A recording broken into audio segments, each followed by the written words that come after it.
In the brutal winter of 1873, shy rancher Ben Carter expected nothing more from life than quiet days and lonely nights. But when he braved a deadly blizzard to rescue two Apache twin girls abandoned in the snow, he unknowingly stepped into a moment that would reshape an entire territory. By sunrise, the frightened children were safe, but the horizon filled with 500 mounted warriors demanding answers. Caught between fear, honor, and the fragile peace of Stone Creek, Ben's single act of courage turns him from a solitary rancher into an unlikely bridge between two worlds, and a legend whispered for generations. The winter of 1873 settled over the Arizona frontier like a sentence handed down by nature itself, the kind of cold that clawed into bones and made the land brittle beneath a silver sky. On the far edge of Stone Creek, where the town's flickering lantern lights barely reached, Ben Carter moved quietly across his ranch as if trying not to disturb the stillness of the world. He wasn't the sort of man people noticed. He preferred it that way. Silence was a companion, and solitude felt safer than uncertain company. He spent most days tending cattle, mending fences, and living in rhythm with the land rather than with people. Words didn't come easy, not since the hardships of his youth carved shyness deep into him like a wound that never healed. Most folks in Stone Creek knew Ben only in passing, the tall man who tipped his hat but rarely spoke, whose eyes always seemed to drift toward distant ridgelines rather than other faces. Children whispered he had a ghost's touch. Women wondered if heartbreak had sealed his silence. Men respected him for the quiet steadiness he carried like armor. And Ben allowed each to believe what they wished. His world was the open range, and the cattle that grazed it never asked him to explain anything. The storm arrived without mercy, rolling in on bruised clouds and winds that screamed through the canyons like lost souls. Snow hammered the ground in thick, blinding sheets, burying every familiar landmark beneath a suffocating white. Ben had been driving the cattle toward the lower pastures when the first flurries hit, but by the time he turned for home, he could barely see the horses' ears in front of him. The blizzard swallowed sound, swallowed time, swallowed everything except the sharp instinct to survive. He pressed closer to the horse's neck, trying to guide the animal through the shifting white void. The wind sliced into him, frost forming on his eyelashes, breath freezing against his scarf. And then, through that murderous howl, something rose above the storm. A sound thin enough to be mistaken for memory. A cry. High-pitched. Frightened. Human. Ben froze, the horse trembling beneath him. No one in their right mind would leave shelter in weather like this. Anyone caught out here would be dead within the hour. But the cry came again, faint, desperate, swallowed by the storm. He turned toward it. Logic urged him to keep going. To survive. To pretend he heard nothing. But there was a place inside Ben, long buried, rarely stirred, that could not walk away from a voice begging not to be left alone. He pushed the horse forward, each step a battle against the drifts. Snow blinded him, stinging his cheeks until he could no longer feel them. The cries faded, then returned, closer this time. He followed them to a shallow ravine, nearly invisible beneath the storm's fury. When he dismounted, his boots plunged deep into snow. Lanternless, half-frozen, moving by instinct, Ben dropped to his knees at the base of the ravine. What he uncovered nearly stopped his heart. 2 small bundles of buckskin, nearly buried beneath the snow. Twins. Girls no older than 6, their dark hair stiff with ice, their faces pale with the stillness of approaching death. One stirred faintly, eyes fluttering open with a fragile spark. Ben whispered softly, his voice foreign and rough in the storm. They didn't understand his words, but his tone seemed to reach them. He wrapped them in the spare blanket from his saddle, pressing them against his chest, using his own body as a shield against the wind. The journey back became a fight for 3 lives instead of 1. The weight of the girls, so small at first, grew heavier as exhaustion gnawed at his strength. Twice his horse stumbled, and each time Ben nearly fell with it, clutching the children tightly as if the storm itself were trying to tear them from his arms. One tiny hand brushed his cheek, faint, cold, but alive. He pushed on through a haze of pain and determination until the dark outline of his barn emerged like an answered prayer. Inside the barn, the world fell eerily quiet.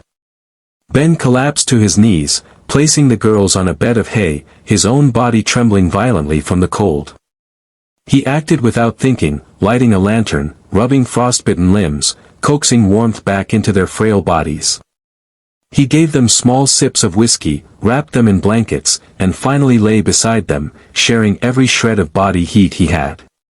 The barn smelled of hay and leather and life, three fragile flames against the winter outside. At dawn, the storm broke, light slipping through the cracks of the barn like a promise. The girls were breathing more steadily now, cheeks flushed with returning warmth. Ben barely stirred when the barn door opened. Exhaustion had consumed him. It was Martha Gable who found them, a stout widow with a sharp tongue but a heart as warm as her kitchen stove. Her gasp echoed in the barn. She helped Ben carry the girls into his cabin, where a fire crackled to life. She examined the beadwork on their clothing and nodded grimly. Apache children. Ben told her everything in short, halting sentences. Martha listened with a mixture of admiration and worry. She knew as well as he did what this meant. Rumors traveled fast. Fears traveled faster. By midday, Henry Croft and a handful of townsmen arrived, their faces pale with concern.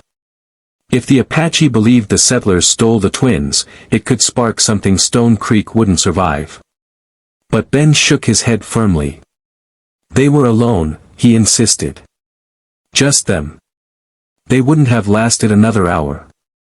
The men exchanged looks heavy with unease.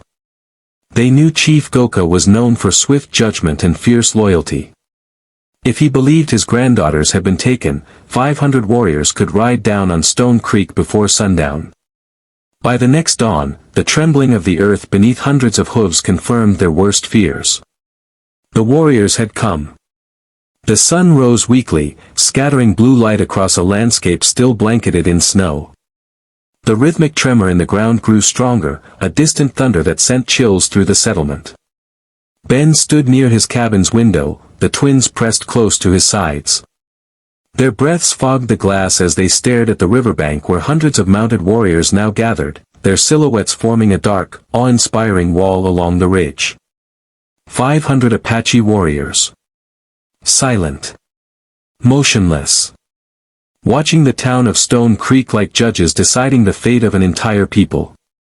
Sheriff Brody arrived quickly, breath steaming in the icy air, one hand hovering near his pistol, though even he knew a single gun meant nothing against an army. He glanced at the children beside Ben, the girls who had woven themselves into his quiet world in less than a day, and shook his head. If they think we harmed them, we're finished. We need to show them the truth. Ben nodded once. He could barely speak. The girls, Nita and Ashana as he'd learned, clung to his hands. They seemed unafraid. They knew that army. They belonged to it. When the sheriff stepped into the open, Ben followed, Martha walking with the girls, urging them forward gently. Townspeople trailed behind, a nervous cluster of men and women gripping blankets, rifles, and shaking hands. Fear made every movement sharp, every sound too loud in the frozen morning. A single horseman broke away from the army and rode down to the bridge. The man wore an eagle-feathered headdress that caught the dawn light, a mantle of authority that needed no introduction. Chief Goka. His presence alone felt like a force of nature. He paused at the center of the bridge, raising his empty hands. Sheriff Brody matched the gesture, signaling respect. No weapons. No threat. Nita and Ashana slipped free of Martha's grasp and ran toward their grandfather with small cries of relief. The chief's stern expression melted as he dropped to his knees, arms outstretched. The girls collided with him, burying their faces in his chest as he murmured soft words in a language that rolled like the wind through canyon rock. For a moment, all tension faded. The reunion felt sacred, something no one dared interrupt. When the chief finally stood, he guided the children gently aside and walked toward Ben. Every step seemed measured, as if he were weighing the character of the man who had carried his blood through death's doorway. Ben's heart hammered painfully, but he didn't step back. He couldn't. Nita and Ashana watched him, eyes wide with trust. Whatever happened next, he owed them bravery. Chief Goka stopped inches away, studying the quiet rancher with a gaze that pierced deeper than words. "You carried my granddaughters through the storm," he said, his English careful, deliberate. "Tell me, why?" Ben swallowed, throat tight. "Because they needed someone," he murmured. "Storm would have taken them. I couldn't leave them." The chief considered this, expression unreadable. Then, unexpectedly, a faint smile touched his weathered face. "A strong heart," he said softly. "A man guided by the spirits of protection." He removed a leather necklace from around his own neck, a turquoise stone flanked by eagle feathers, and placed it over Ben's head. The gesture was slow, ceremonial, heavy with meaning. Gasps rippled through the settlers behind him. Chief Goka lifted his voice so all could hear. "This man is under the protection of my people. Any who harm him, answer to me." The meaning was unmistakable. Ben Carter, a man who once tried to hide from the world, now held the respect of 500 warriors.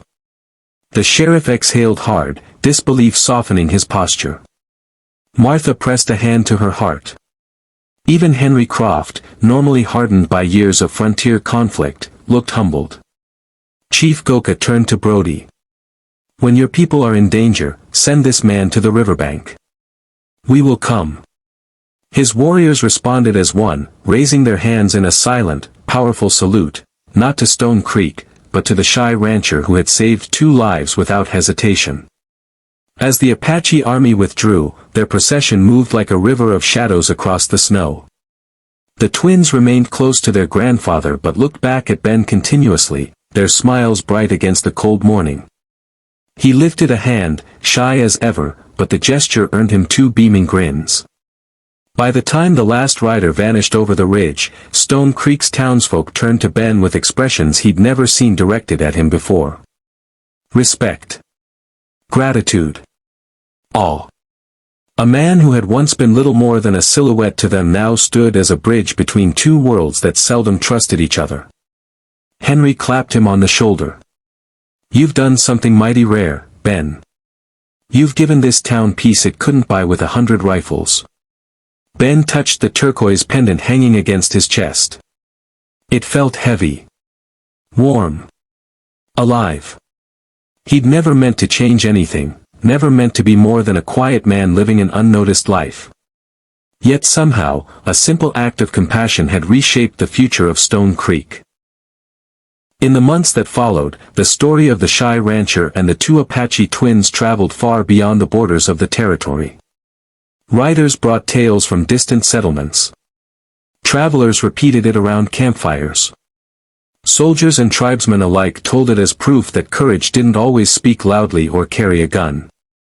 Sometimes it rode silently through a storm with 2 small lives held close to its heart. Ben returned to his ranch, still the quiet man he'd always been.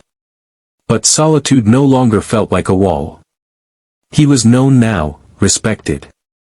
When he rode into town, people didn't look past him anymore. They greeted him. They trusted him. And the Apache camp across the creek knew him as a man of honor. He remained the boundary walker, the quiet sentinel of Stone Creek. But the world he lived in had widened, filled with new connections, new responsibilities, and 2 young girls who visited often, bringing laughter and mischief to a cabin that had once been silent. All because, on a night when survival meant turning away, Ben Carter chose instead to listen to a cry in the storm.